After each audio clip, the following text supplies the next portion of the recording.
Hey everyone, welcome to my first YouTube video.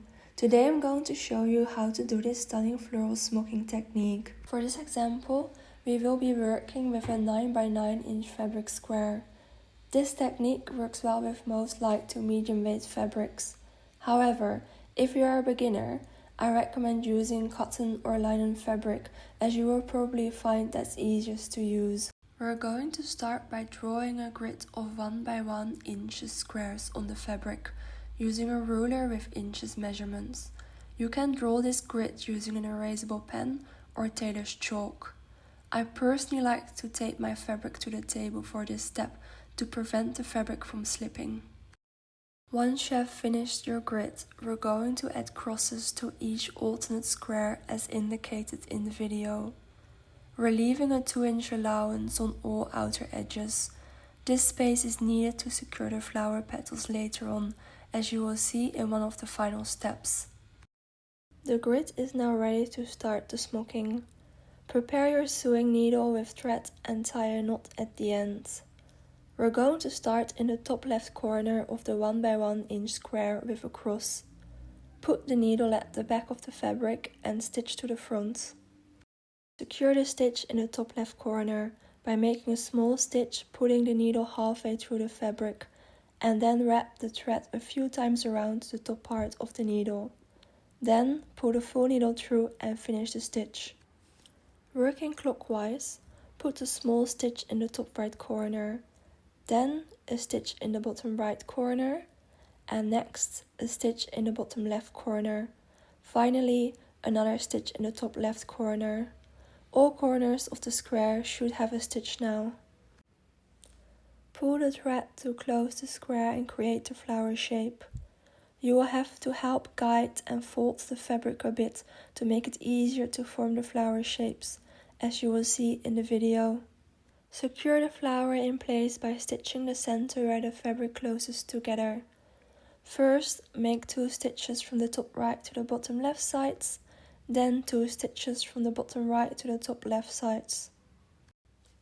As an optional step, you can now add a bead to the center of the flower and secure this 2 to 3 times with a stitch. You can use any kind of bead you like. Just make sure it fits through the needle you are using, as that will make your life a lot easier when putting this together. Regardless of whether you have just added a bead or not, for the next step, stitch your needle through the top left corner next to the center towards the back side of the fabric. Then, turn the fabric around to the back side and finish off the flower by securing the thread, creating knots. Finally, cut off the sewing thread. The first flower is finished now.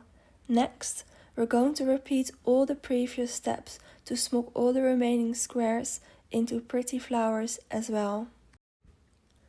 All the squares have been smocked into flowers now. As the next step, we're going to secure the flower petals. Pin the edges of the smocking work by folding each flower petal end as shown in the video. This will require 2 pins per petal end. It is important that once pinned together, the fabric lays down nice and flat. It should not be too tight with too much tension or too loose and wobbly.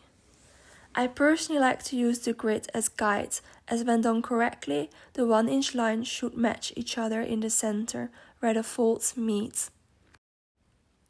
As the next step, use your sewing machine to sew around all 4 sides to secure the petals.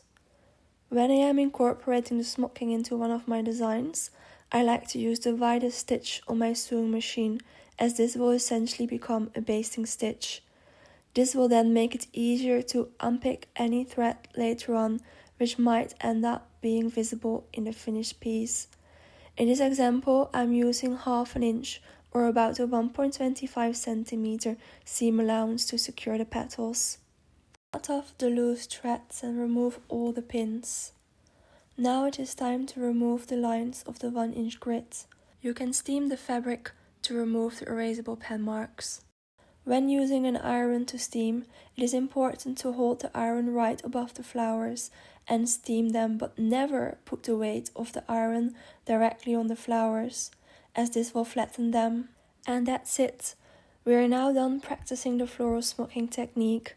I hope you found this helpful, and please leave a comment if any questions. Thank you for watching.